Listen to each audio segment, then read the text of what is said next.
Hola y bienvenidos a otro episodio de Mr. Teach Spanish, el podcast donde aprender español es una aventura divertida y fascinante. Soy su anfitrión, Hernández, y estoy muy emocionado por el tema que traemos hoy. Vamos a sumergirnos en un mundo que a veces puede parecer complicado, pero que es esencial para entender la cultura y la sociedad, la política. Y para guiarnos en este viaje, tengo a una invitada muy especial. Ella es una experta en comunicación intercultural y una apasionada del idioma español. Con nosotros, Rose. Bienvenida al programa, Rose. Hola Hernández, muchísimas gracias por invitarme. Estoy encantada de estar aquí y de hablar sobre este tema tan interesante con todos los oyentes de Mr. Teach Spanish. El placer es todo nuestro, Rose. Hoy vamos a desmitificar el vocabulario político en español. ¿Por qué crees que es importante para nuestros estudiantes aprender a hablar de política? Bueno, Hernández, la política está en todas partes. Afecta a nuestra vida diaria, desde los impuestos que pagamos hasta los servicios públicos que usamos. Exacto. Saber hablar de política no solo te permite entender mejor las noticias o las conversaciones de la gente, sino que también te da una visión más profunda de la cultura y los valores de un país. Es una habilidad clave para cualquier estudiante de nivel intermedio o avanzado. Totalmente de acuerdo. Así que, sin más preámbulos, empecemos con el vocabulario. Rose, ¿cuál sería la palabra fundamental para empezar? La más obvia, pero la más importante, la política.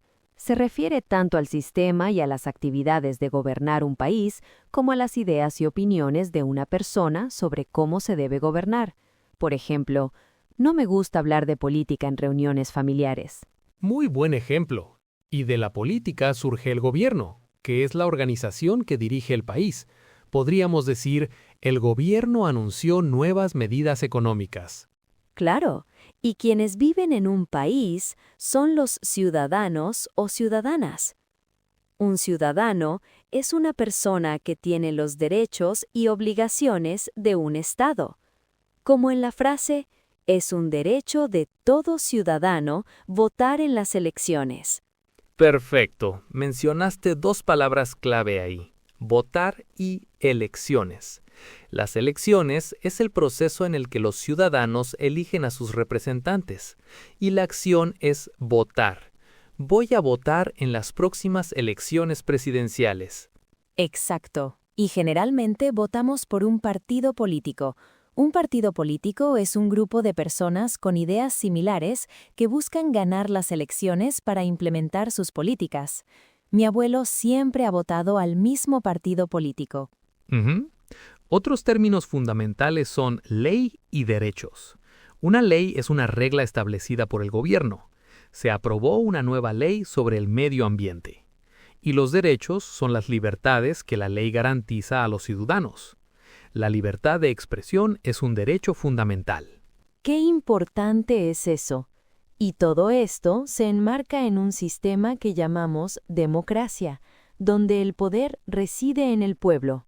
Finalmente, para ubicar las ideas, usamos los términos izquierda, derecha y centro. Por ejemplo, ese partido político es considerado de centro-derecha. Genial. Creo que con este vocabulario básico, nuestros oyentes ya tienen una base sólida para empezar a entender las conversaciones políticas. Ahora pasemos a las figuras clave.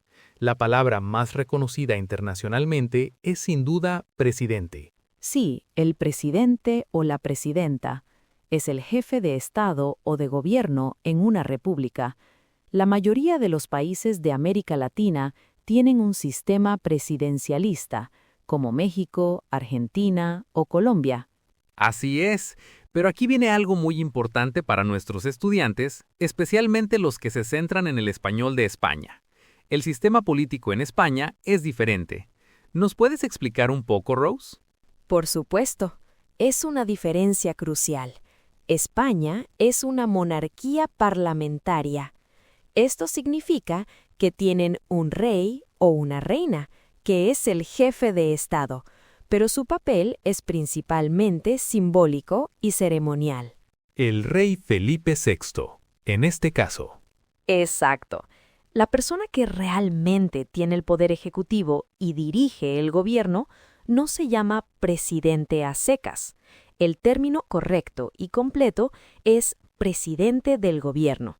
Es el equivalente a lo que en otros países se conoce como primer ministro.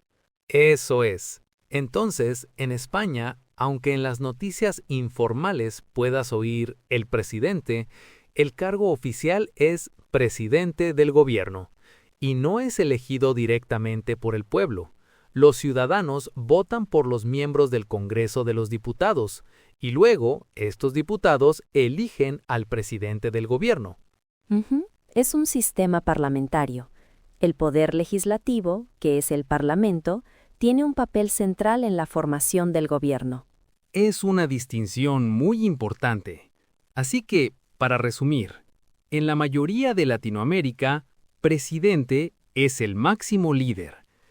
En España, el máximo líder del gobierno es el presidente del gobierno. Y también hay un rey como jefe de Estado. Queda clarísimo. Entender esta diferencia te ayuda a evitar confusiones y a sonar mucho más informado cuando hablas del tema. Perfecto. Ahora que sabemos quiénes son los líderes, hablemos de cómo llegan al poder. Hablamos de las elecciones. Una pregunta que muchos estudiantes tienen, sobre todo los de Estados Unidos, donde es muy común, es si la gente en España vota por correo. Excelente pregunta. Y la respuesta es sí. En España existe y se utiliza el voto por correo. Es una opción para las personas que no pueden ir a su colegio electoral el día de las elecciones, ya sea porque están de viaje, enfermos o por cualquier otro motivo. ¿Y cómo funciona? ¿Es un proceso complicado? Es bastante sencillo. Primero, tienes que solicitarlo en una oficina de correos con tu documento de identidad. Una vez que comprueban que estás en el censo electoral, te envían toda la documentación a tu casa. ¿Y qué recibes exactamente? Recibes un sobre para cada una de las elecciones que se celebren, por ejemplo, para el Congreso y para el Senado. Dentro de cada sobre están las papeletas de todos los partidos políticos que se presentan. Una papeleta es el papelito con la lista de candidatos. Ah, la papeleta. Una palabra clave del día de elecciones. Sí, eliges la papeleta del partido que quieres votar. La metes en el sobre de votación correspondiente y luego metes ese sobre o sobres en otro sobre más grande dirigido a tu mesa electoral. Llevas ese sobre final a una oficina de correos y lo envías por correo certificado gratuito. Parece un sistema muy seguro. Y cuando una persona vota en persona, ¿qué hace con la papeleta? En ese caso, en el colegio electoral, coges la papeleta, la metes en su sobre y luego depositas el sobre en la urna. La urna es esa caja, normalmente transparente o blanca, donde se meten todos los votos. La urna, claro. Y todo esto ocurre después de la campaña electoral, que es el periodo en que los candidatos y partidos intentan convencer a la gente para que les voten. Exactamente. Has usado dos palabras perfectas: campaña electoral y candidato o candidata. Un candidato es la persona que se presenta a las elecciones para un cargo. ¡Fantástico! Creo que el proceso de votación ha quedado muy claro. Hemos hablado de la política a nivel nacional, pero ¿qué pasa a nivel local, en las ciudades y pueblos? ¿Quién está al mando?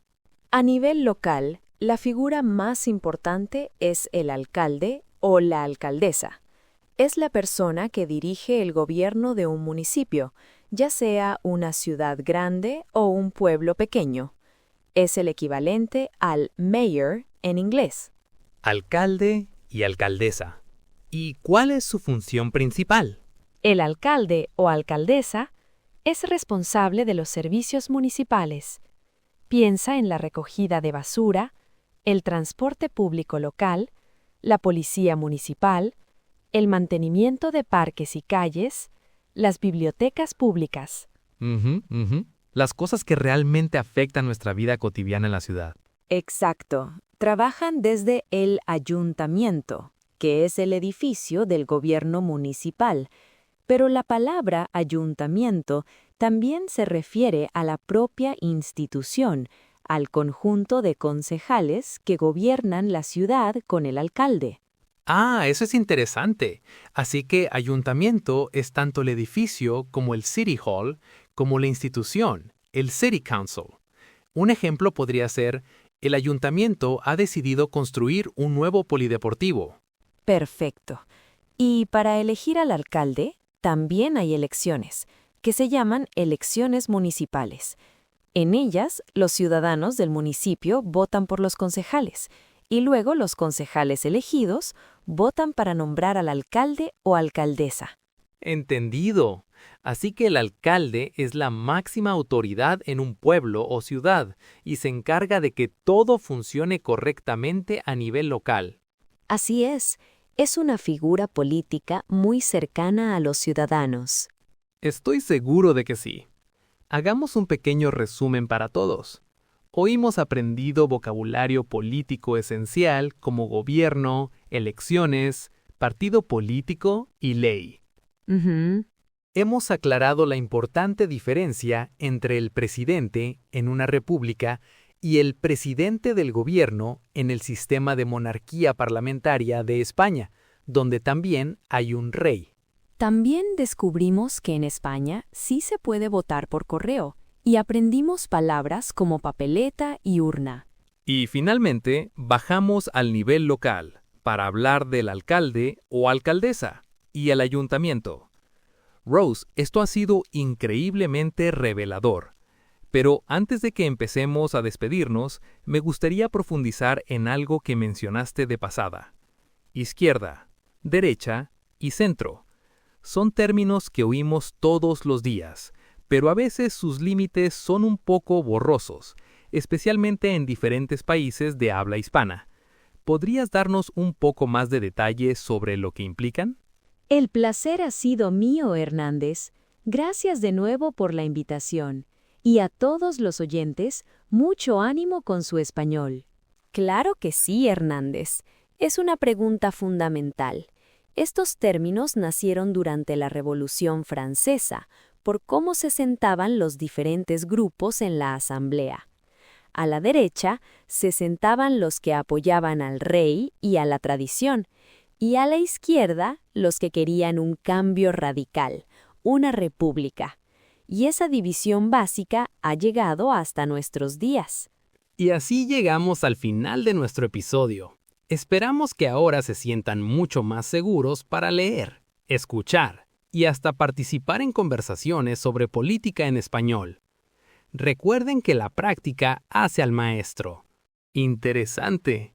Así que la derecha se asocia con el conservadurismo, la defensa de las tradiciones, el nacionalismo y a menudo con políticas económicas liberales, lo que significa menos intervención del Estado en la economía, ¿verdad?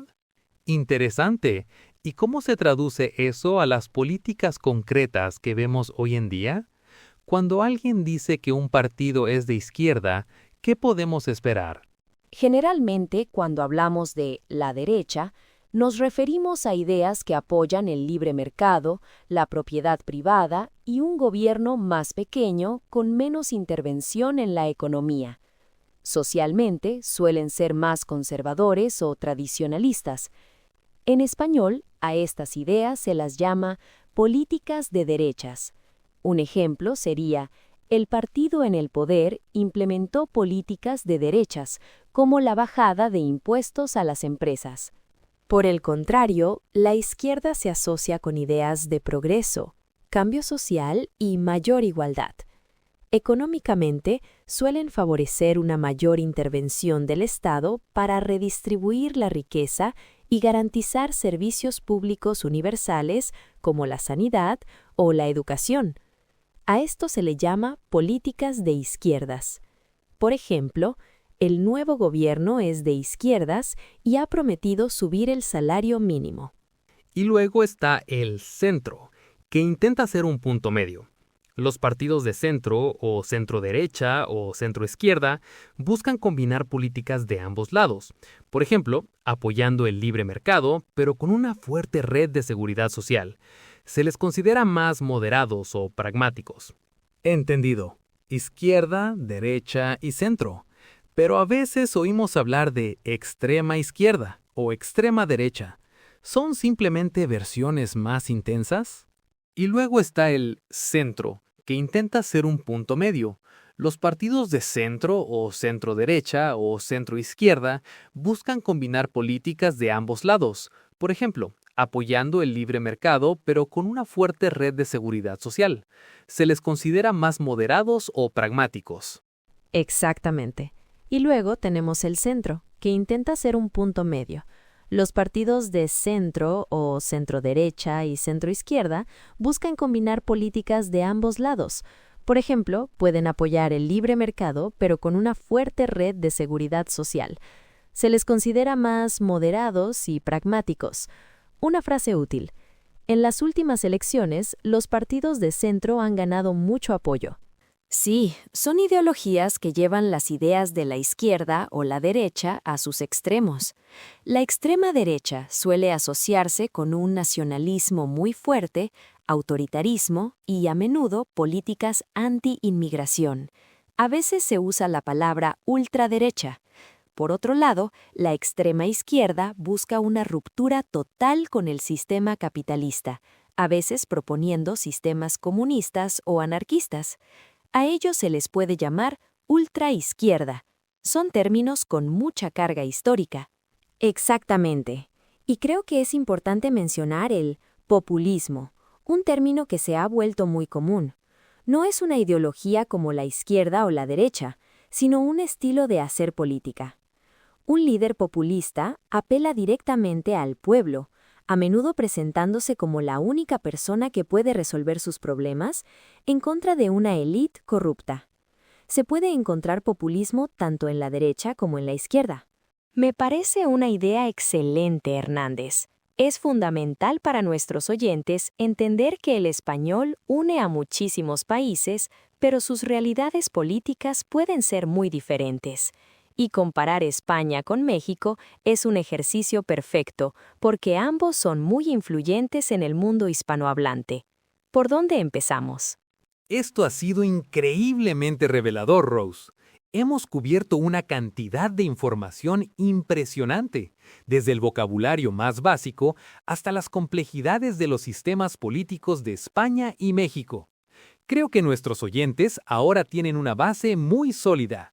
Ha sido un verdadero placer, Hernández, y espero que hayamos desmitificado un poco este tema.